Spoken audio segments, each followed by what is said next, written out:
வணக்கம் அன்பர்களே. அஸ்ட்ரோசிரி சேனல் வாயிலாக நான் உங்கள் அஸ்ட்ராலஜர் டாக்டர் சதீஷ். ரிஷபராசி அன்பர்களே, இந்த அக்டோபர் மாதம் என்ன மாதிரியான பலனை தரும் என்று பார்க்கும் பொழுது உங்க ராசிநாதன் லக்னநாதனான சுக்கிர பகவான் 6ஆம் இடத்துல போய் உட்கார்ந்துருக்கார். அதாவது உங்க ராசி 6ல போய் உட்கார்ந்து, 6ங்கிறது என்ன, கடன், நோய், எதிர்ப்பு, பகை, வம்பு, வழக்கு அப்படிங்கிற இடத்துல போய் உட்கார்ந்துருக்கு. அப்போ ஏதாவது ஒரு ரூபத்தில் உங்களுக்கு வம்பு, வழக்கு, கடன், இந்த இடத்துல உங்களுக்கு தேடி வரக்கூடிய தன்மை கொடுக்கும். அதனால சில மன சங்கடங்களை கொடுக்கக்கூடிய அமைப்பு இருக்கிறது அல்லவா? அப்போ நீங்களே கெடுத்துக் கொள்ளக்கூடிய அமைப்பு சில சமயங்களில் உருவாக்கிவிடும். அந்த விஷயத்தில் கவனம். இது எது வரைக்கும் அப்படின்னா 13/10/2024 வரைக்கும் தான். அதற்கு அப்புறம் பாத்தீங்கன்னா உங்க ராசிநாதன் 7ஆம் இடத்தில் அமர்ந்து கொண்டு உங்க ராசியை பார்க்கிறார். அப்போ ராசிநாதன் ராசியை பார்க்கும் பொழுது பலப்படுகிறதுன்னு அர்த்தம். அப்போ இழந்த விஷயங்கள், ஒரு மாதிரியான ஒரு மன கஷ்டங்கள், ஒரு மாதிரியான அழுத்தம், பிரஷரோடு இருக்கக்கூடிய உங்களுக்கு இப்ப ஸ்டெடியாக இருக்க போகிறது. ஒரு நல்ல டிசிஷன் மேக்கிங் கிடைக்க போகிறது.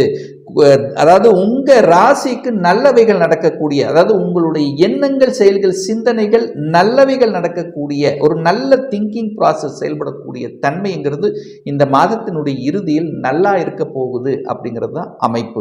சரி, அதே சமயத்தில் தனஸ்தானாதிபதியாக இருக்கக்கூடிய புதன் பகவான் ஆட்சி பலம், உச்ச பலத்தோட வலிமையா உட்கார்ந்திருக்கார், 5ஆம் இடத்துல உட்கார்ந்திருக்கார். அப்ப நிச்சயமா பொருளாதாரத்தில் ஏற்றங்களை கொடுக்கக்கூடிய ஒரு நல்ல மாதம். அதே சமயத்தில் குழந்தைகளால ஒரு நல்லவைகள் நடக்கக்கூடிய தன்மை, குழந்தைகளினுடைய படிப்பு சார்ந்த விஷயங்கள் நன்றாக இருக்கும். பூர்வ புண்ணிய ஸ்தானம் பலப்படக்கூடிய ஒரு நல்ல மாதம்.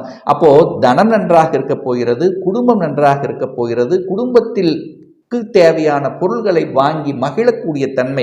ஏன்னா 12ஆம் அதிபதி 2ஆம் இடத்தில் இருக்கார். அப்போ குடும்பத்துக்காக சில செலவுகளை செய்யக்கூடிய தன்மை, அது சுப காரியங்களில் ஈடுபடக்கூடிய வாய்ப்புகள். உங்க பேச்சு மட்டும் கொஞ்சம், செவ்வாய் அங்க இருக்கார் அல்லவா, கொஞ்சம் ஆக்ரோஷம், கோபம் இருக்கும், அதை மட்டும் கொஞ்சம் குறைச்சிட்டா நல்லா இருக்கும் அப்படிங்கிறது தான் அமைப்பு. அதே சமயத்தில் பார்த்தீங்கன்னா குழந்தைகள் என்ன படிச்சிருக்கிறாங்களோ அந்த படிப்புக்கு உண்டான வேலை கிடைக்கக்கூடிய வாய்ப்புகள், சந்தர்ப்பங்கள் இந்த மாதம் உங்களுக்கு சிறப்பாக இருக்கிறது. அந்த குருவின் பார்வை 5ஆம் இடத்தின் மீது பதிகின்ற காரணத்தால குழந்தை பிறப்பு சம்பந்தப்பட்ட விஷயத்தில் சில தடைகளை கொடுத்து கொண்டிருந்த உங்களுக்கு அந்த தடை நிவர்த்தியாகிறது. எத்தனை செலவு செய்தீங்க, எத்தனை பரிகாரம் செய்தீங்க, எத்தனை இஷ்ட தெய்வங்களுக்கு சென்று வந்தீர்கள், அது அத்தனையும் இப்போ உங்க குலதெய்வ ஆசியால, அனுகூலத்தால நல்லவைகள் நடத்து, குழந்தைகளால மகிழ்ச்சி, சந்தோஷத்தை அடைந்து குடும்பத்தில் ஒரு மாதிரியான கஷ்டமான நிலைகள் இருந்து கொண்ட விஷயங்கள் நீங்கக்கூடிய ஒரு நல்ல மாதம் தான் இந்த ரிஷபராசி அன்பர்களுக்கு. திருமணம் சார்ந்த சுப காரியங்கள் நடந்தேறுமா அப்படின்னு பார்த்தீங்கன்னா, கலத்திர காரகனான சுக்கிரன் 6ஆம் இடத்தில் உட்கார்ந்திருக்கார். ஆனா இந்த மாதத்தினுடைய பிற்பகுதியில் பார்த்தீங்கன்னா 7ஆம் இடமான திருமணஸ்தானத்தில் அமர்கிறது. குருவினுடைய பார்வையும் பெறுகிறது. அப்போ குரு பார்க்கிறார், கலத்திர காரகனான சுக்கிரன் திருமணஸ்தானத்தில் இருக்கிறதுனால இந்த அக்டோபர் மாதம் 13ஆம் தேதிக்கு அப்புறம் திருமணத்தில் எந்த தடைகளும் இல்லை.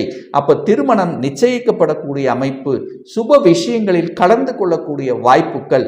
திருமணமே ஆகல, எத்தனையோ முயற்சி எடுத்தோம், எத்தனையோ வரங்கள் பார்த்தோம், ஒரு ரிசல்ட் கொடுக்கல, அப்படியே ஒரு மந்தமா, ஒரு அப்படியே தேங்கி நிற்கிது அப்படின்னு இருக்கக்கூடியவர்களுக்கு நல்லது நடக்கக்கூடிய, நல்ல விஷயங்களுக்கு அடித்தளம் இடக்கூடிய ஒரு மாதம் தான் இந்த அக்டோபர் மாதம் ரிஷபராசி அன்பர்களுக்கு.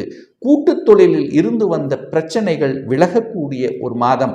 நண்பர்களால அனுகூலம், ஆதாயம் கிடைக்கக்கூடிய தன்மை. சமூகத்தில் ஒரு நட்பெயரை கொடுக்கக்கூடிய அமைப்பு. இது நாள் வரைக்கும் எத்தனையோ செஞ்சிருக்கிறீங்க, எத்தனையோ நல்ல விஷயங்கள் செய்திருக்கீங்க, உங்க பேர் வெளியில தெரியாம இருந்தது. இந்த மாதம் ஏதாவது ஒரு ரூபத்தில் வெளி உலகத்துக்கு உங்க பெயர் தெரியக்கூடிய தன்மைங்கிறது சிறப்பாக இருக்கிறது. அந்த குருவின் பார்வை பாக்கியஸ்தானத்தின் மீது பதிகிறது. நல்ல பாக்கியம் கிடைக்க பெறுகிறது அப்படின்னு சொல்லலாம். உங்க ராசிக்கு 2 சுபகரன், குரு அங்க ராசியில இருக்கார், சுக்கிரனும் ராசியை பார்ப்பது ஒரு நல்ல அமைப்பு. குருவினுடைய பார்வை பாக்கியஸ்தானத்தின் மீது பதிகிறது ஒரு நல்ல அமைப்பாக இருக்கிறது.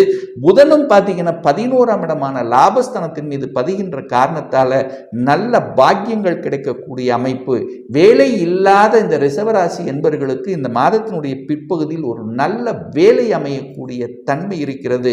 வேலையில் செட்டில் ஆகலை அப்படின்னு இருக்கக்கூடிய கணவன் அல்லது மனைவியாக இருந்தால் வேலையில் செட்டில் ஆகக்கூடிய வாய்ப்புகள், கணவன் மூலமாக மனைவிக்கும் மனைவின் மூலமாக கணவனுக்கும் தனவரவு சொத்துக்கள் சேர்க்கை, இந்த மாதிரியான அமைப்புங்கிறது இந்த மாதம் உங்களுக்கு சிறப்பாக இருக்கிறது.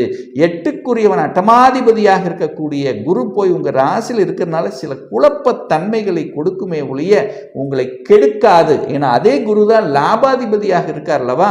அப்ப பொருளாதாரத்தில் லாபத்தை கொடுக்கக்கூடிய, பொருளாதாரத்தில் மேன்மை தரக்கூடிய அமைப்பு இருக்கு. மனசு மட்டும் கொஞ்சம் ஒரு மாதிரியான தன்மை இருக்கு. ஏதோ நடக்குது, ஏதோ செய்யுது அப்படிங்கிற அமைப்பை தருமே தவிர பொருளாதார ரீதியில் உங்களுக்கு எந்த குறையும் கொடுக்க போவதில்லை. ரிசர்ச் சம்பந்தப்பட்ட துறையில் இருக்கக்கூடிய இந்த ரிஷபராசி அன்பர்களுக்கு ரிசர்ச் கம்ப்ளீட் பண்ணக்கூடிய தன்மை, கண்டுபிடிப்பு சார்ந்த விஷயத்தில் விஞ்ஞானம் சம்பந்தப்பட்ட தன்மையில் இருக்கிறவர்களுக்கு நல்ல அறிவையும் நல்ல மேன்மை தரக்கூடிய அமைப்பு. என புதன் உச்சபலத்தோடு இருந்து அங்கு கேதுவோட சேர்ந்திருக்கிறல்லவா, அறிவுக்காரகன் ஞானக்காரகனோட சேரும்போது நல்ல உள்ளுணர்வு சக்தியை கொடுக்கும். மறைந்திருக்கக்கூடிய பொருள்கள் தேடக்கூடிய தன்மை உங்களுக்கு கிடைக்கக்கூடிய அமைப்பு. ஒரு சிலருக்கு மறைமுகமாக தன வருவாய் கிடைக்கக்கூடிய அமைப்பு. அதாவது அசிங்கம் அவமானம் என்று சொல்லக்கூடிய அந்த தொழிலின் மூலமாக இருக்கக்கூடிய ரிஷபராசி என்பவர்களுக்கு நல்ல கூடுதல் வருமானம் அல்லது கூடுதல் வளர்ச்சியை கொடுக்கக்கூடிய ஒரு நல்ல மாதமாக அமைகிறது. 10ஆம் இடத்தில் சனி பகவான் வக்ரமாக அமைந்திருக்கின்ற காரணத்தால தொழிலில் ஒரு மந்தமாக, ஒரு தேக்கமாக, நிறைய தேங்கி இருக்கு, விற்பனை ஆகலை, இந்த மாதிரி இருக்கின்றவர்கள் அல்லது புதிய ஒப்பந்தங்களை நோக்கி செல்லக்கூடிய இருக்கின்றவர்கள், புதிய ஒப்பந்தத்துக்காக எதிர்பார்த்து காத்து கொண்டிருப்பவர்களுக்கு நல்லதொரு வாய்ப்பாகவும் வெளிநாட்டு தொடர்புகளை கொடுக்கக்கூடிய ஒரு நல்ல மாதம். என ராகு 11ஆம் இடத்தில் உட்கார்ந்திருக்கார். ராகுங்கிறது வெளிநாட்டு தொடர்புடைய ஒரு கிரகம் தானே. அப்போ லாபஸ்தானத்தில் இருக்கிறதுனால வெளிநாட்டின் மூலமாக உங்களுக்கு பணம் வரக்கூடிய தன்மை இருக்கிறது. அப்போ புதன் ராகு கனெக்ட் ஆகிறாங்கல்ல, அப்போ எலக்ட்ரானிக்ஸ் சம்பந்தப்பட்ட துறை, எலக்ட்ரிக்கல் சம்பந்தப்பட்ட துறையில் இருக்கின்றவர்களுக்கும் தொலைத்தொடர்பு சம்பந்தப்பட்ட துறையில் இருக்கின்றவர்கள், ஐடி செக்டார், இந்த மாதிரி கணினி சம்பந்தப்பட்ட துறையில் இருக்கிறவங்களுக்கு கூடுதல் வளர்ச்சி கொடுக்கக்கூடிய, ஆடிட் சம்பந்தப்பட்ட கணக்கு சம்பந்தப்பட்ட துறையில் இருப்பவர்களுக்கு கூடுதல் வளர்ச்சி கொடுக்கக்கூடிய ஒரு நல்ல மாதம். இந்த மாதம் பார்த்தீங்கன்னா குரு பகவான் வக்ர நிலைக்கு செல்கிறார். அப்போ இதுவரைக்கு குழந்தை பாக்கியம் இல்லாதவர்களுக்கு குழந்தை பாக்கியத்தை முதலில் கொடுத்து விடக்கூடிய அமைப்பு. அந்த குருவினுடைய காரகத்துவம் சார்ந்த விஷயத்தில் தடைபட்டு கொண்டிருந்தவர்களுக்கு இப்போ வக்ரம் தன்னுடைய இயல்புக்கு மாறிய தன்மையை கொடுக்க போகிறது. இதுவரைக்கு அழுத்தம், பிரஷர், தனம் கொடுக்கல, தனம் கொடுத்த பணம் ரிட்டர்ன் ஆகல, கொடுத்த பணம் எங்கேயாவது ஒரு இடத்தில் லாக் ஆகி இருந்தது. ஸோ இந்த மாதிரியான ஒரு நெகட்டிவாக இருந்த விஷயங்கள் இப்போ அது உங்களுக்கு வரக்கூடிய அமைப்பு. ஷேர் மார்க்கெட்டில் லாக் ஆகியிருக்கு, திடீரென்று ஷேர் மார்க்கெட் மூலமாக பணம் வரக்கூடிய அமைப்பு. அல்லது அதாவது ஒரு எல்ஐசியில் எப்போவோ பணத்தை போட்டிருந்தேன், இப்போ அந்த எல்ஐசியின் மூலமாக பணம் வரக்கூடிய தன்மை. ஸோ இந்த மாதிரி ஏதாவது ஒரு ரூபத்தில் உங்களுக்கு திடீரென்று பணம் வரக்கூடிய வாய்ப்புகள், சந்தர்ப்பங்கள் இந்த காலகட்டம் உங்களுக்கு சிறப்பாக இருக்கிறது அப்படிங்கிறத ஸ்ட்ராங்காக சொல்லலாம். அதே சமயத்தில் 4க்குரியவன் என்று சொல்லக்கூடிய சுகத்தை தரக்கூடிய அந்த சூரியன் போய் இந்த மாதம் நீச்சமாக அமைய போகிறது. எப்போ நீச்சமாகிறதுனா இந்த அக்டோபர் மாதம் 17ஆம் தேதி நீச்சம். ஸோ 17ஆம் தேதிக்கு அப்புறம் கொஞ்சம் கவனமாக இருக்கணும், ஹெல்த் சார்ந்த விஷயத்தில் கவனமாக இருக்கணும். சூரியன் நீச்சமாகிறதுனால தகப்பன் சார்ந்த விஷயத்திலும் அவருடைய உடல்நலம் சார்ந்த விஷயத்திலும் கொஞ்சம் கவனம், அக்கறை எடுத்துக்கொள்வது நல்லது.